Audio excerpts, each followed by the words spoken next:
In this standard 9th Science and Technology part 2, chapter number 16, Heredity and Variations.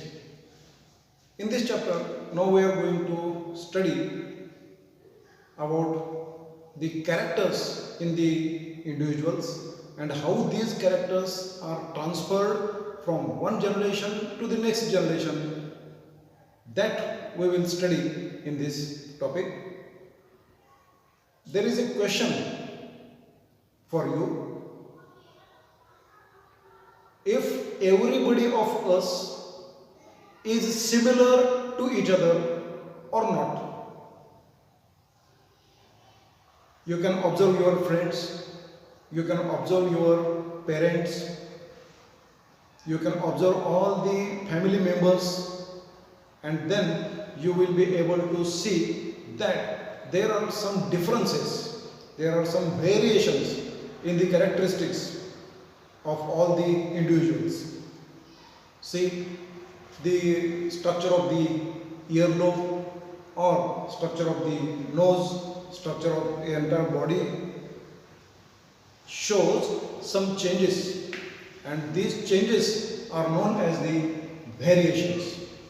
Now, why these variations are there and why there is similarity between them, that we will study in this chapter.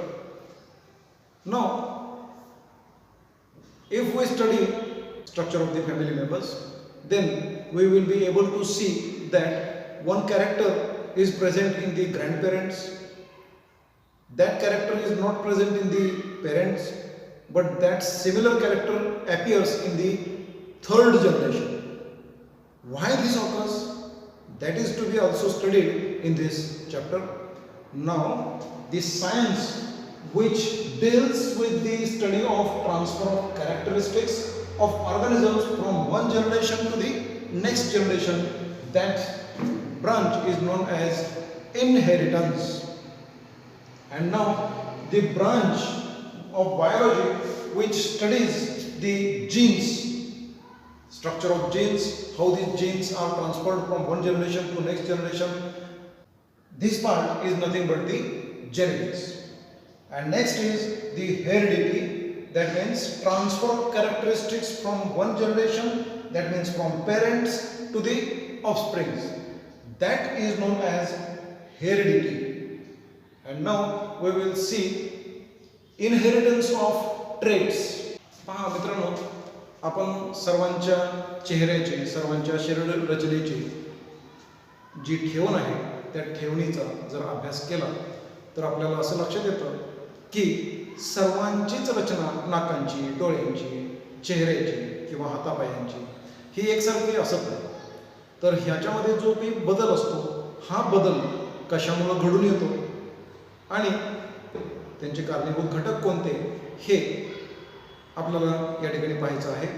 आणि याच पद्धतीनं आता काही वेळा असं घडतं, एखाद्या कुटुंबामध्ये सगळ्यांच्या नाकाची ठेवण एकसारखी असते, काही कुटुंबांमध्ये सगळ्यांच्या कानाच्या पाळ्यांची रचना एकसारखी असते, काही वेळेला काही कुटुंबांमध्ये एका पिढीमध्ये एक गुणधर्म दिसतो, दुसऱ्या पिढीमध्ये ते गुणधर्म दिसत नाहीत आणि तिसऱ्या पिढीमध्ये अचानक ते परत गुणधर्म दिसायला लागतात. अशा प्रकारचे ज्या घटना घडतात त्या का घडतात, याच गोष्टींचा अभ्यास आपल्याला या प्रकरणामध्ये करायचा आहे. Hello friends, now the inherited traits and expression of traits. Traits means the characters in the individuals, and expression of traits, that means how these characters appear in any organism, that is known as the expression of traits. Though there are many similarities between parents and their offsprings, there are some differences too. पालक आणि त्यांची अपत्य यांच्यामध्ये कितीही साम्य जरी असलं तरी काही फरकसुद्धा असतात. These similarities and differences are all effect of heredity. Let us study the mechanism of heredity. Information necessary for protein synthesis in the cell is stored in the DNA, means deoxyribonucleic acid. which is present in living organisms as the nuclear material. This segment of DNA which contains all the information for synthesis of particular protein is called a gene. The small part of DNA which is responsible for production of a certain protein is called gene. It is necessary to know the relationship of these proteins with the characteristics of the organisms.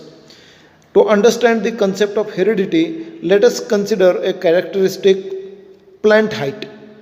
वनस्पतीची उंची हा मुद्दा जर घेतला तर त्या plant हाईटसाठी काय गरजेचं आहे तर त्या वनस्पतीमध्ये जे ग्रोथ हॉर्मोन्स आहेत, वृद्धी संप्रेरक आहेत, हे वृद्धी संप्रेरक किती प्रमाणामध्ये तयार होतं, त्याची क्वालिटी काय, याच्यावर त्या वनस्पतीची उंची अवलंबून आहे.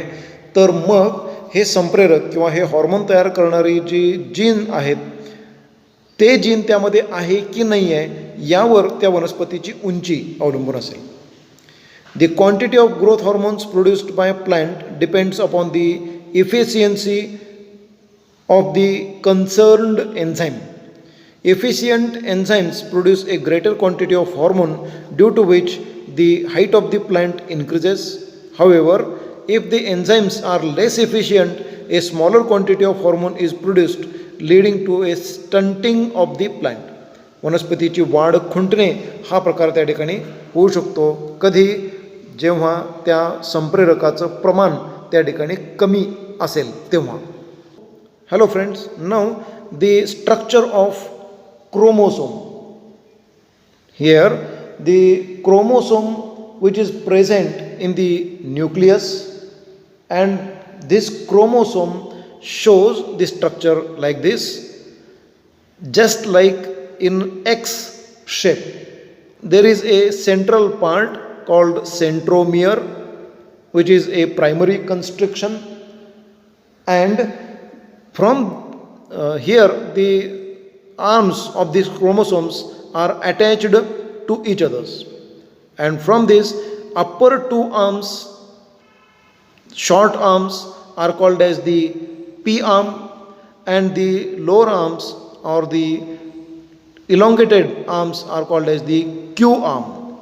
And in this arm the DNA thread is shown here, which is loosely packed here, but in these parts the DNA is closely or densely packed.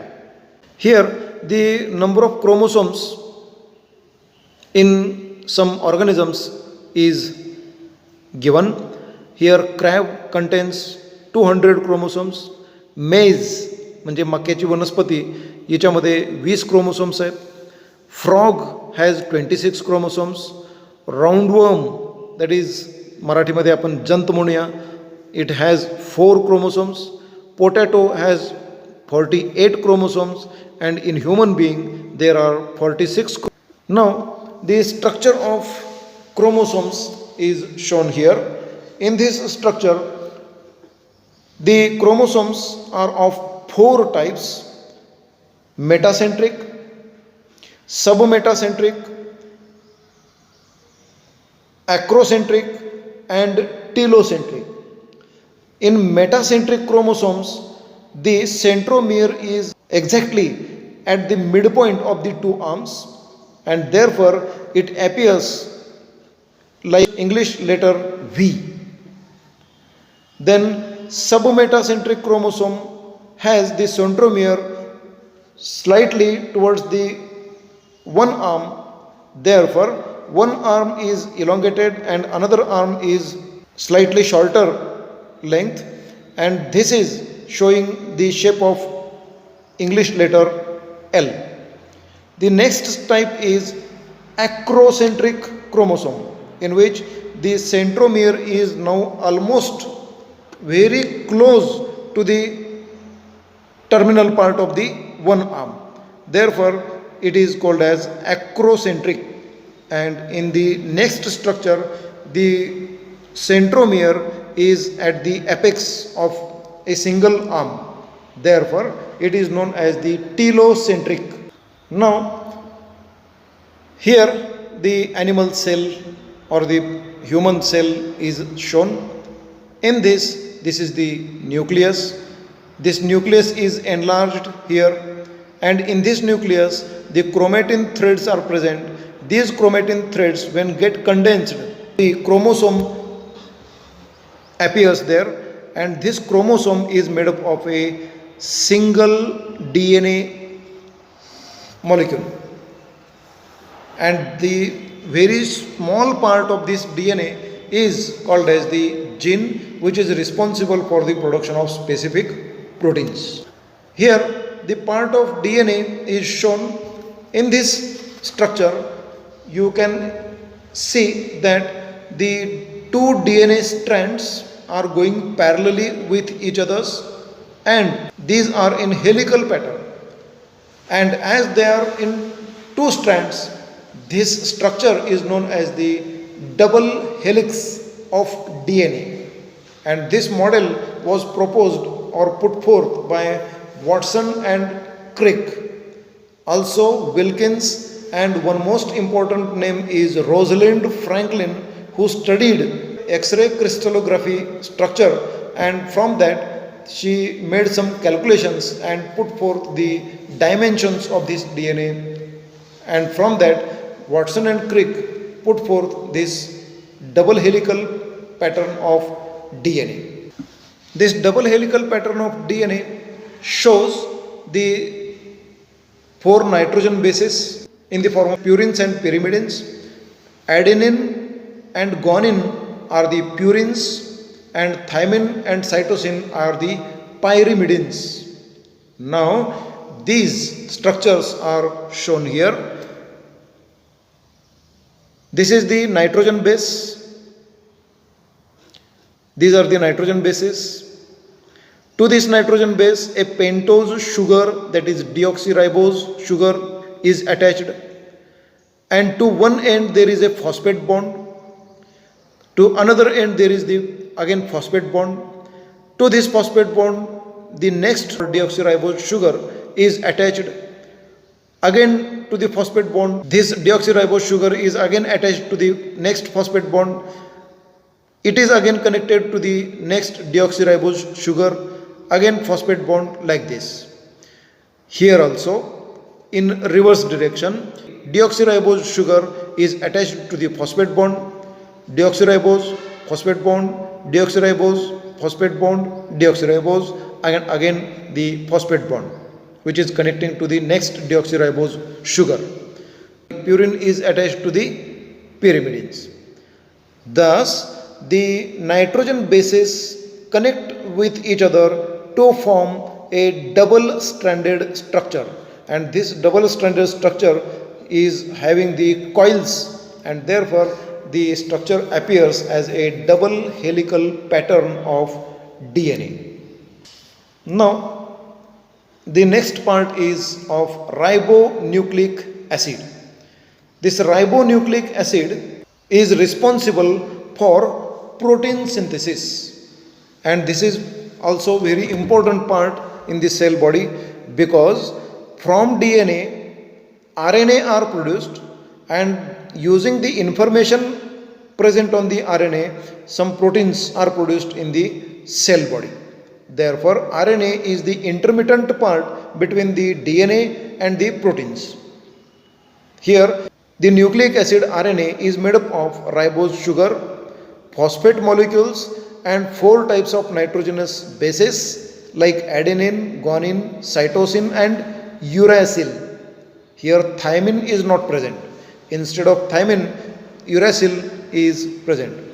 The nucleotide, that is smallest unit of chain of RNA molecule, is formed by combination of ribose sugar, phosphate molecule, and one of the nitrogenous bases.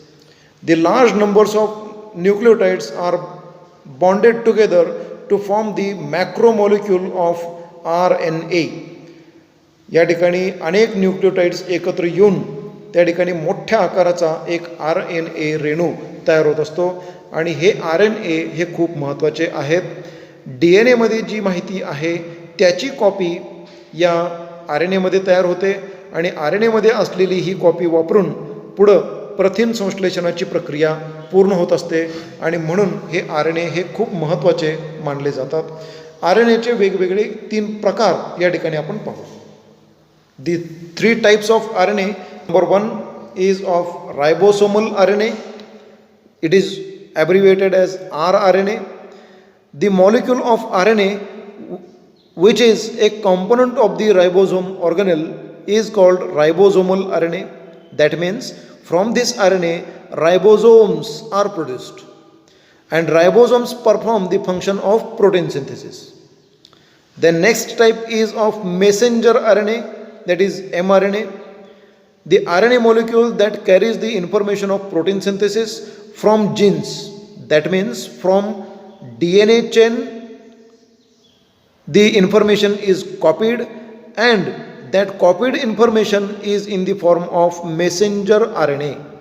म्हणजे DNA मध्ये जी माहिती साठवलेली असते ती माहिती या RNAमध्ये आली म्हणजे RNAच्या स्वरूपामध्ये आली तर त्यालाच दूत RNA किंवा मेसेंजर RNA असं म्हटलं जात असतं. Then next is of transfer RNA, that is tRNA.